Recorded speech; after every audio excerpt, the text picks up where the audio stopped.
first time that Atlanta played Portland, right? I was, yeah, I was not playing. Yeah, did you watch that game at all, from the sidelines? And based on that, what do you expect to kind of see on Saturday? Yeah, I think while I was injured, I think the last thing I probably wanted to see was a soccer ball. So I paid enough attention to know that they do have some really guys up top that have a lot of talent. They're a talented group as well. If not, they wouldn't be in the position that they are. So we've gone through a couple of elements that we needed to go through this week to really be in tune and keep our concentration levels as high as possible, and I think we've done that, and hopefully we can transfer that over to the game on Saturday. The Timbers obviously finished 5th in the West the regular season.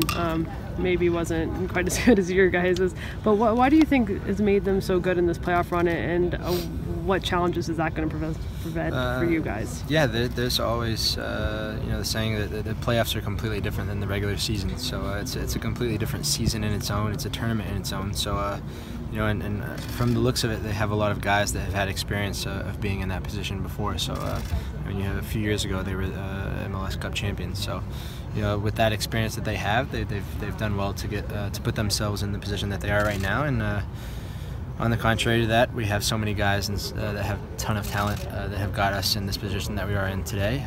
So we have to take advantage of that on Saturday. What do you see as sort of the keys to the game for you guys?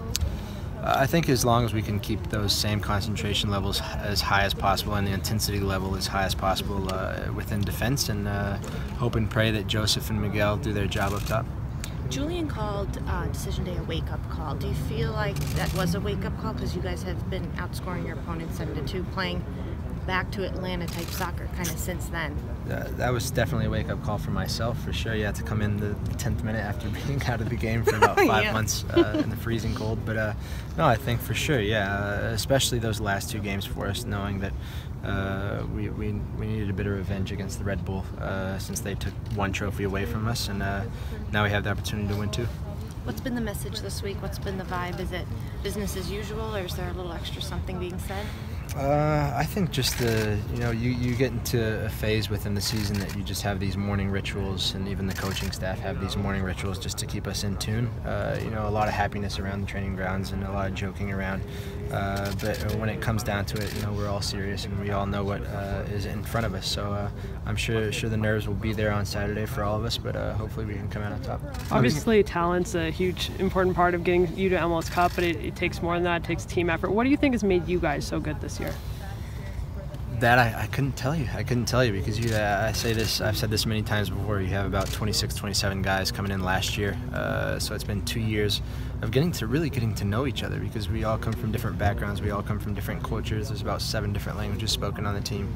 About 14 different cultures that are on the team. So for us to really create this chemistry that we had on the field and off the field has been tremendous for all of us.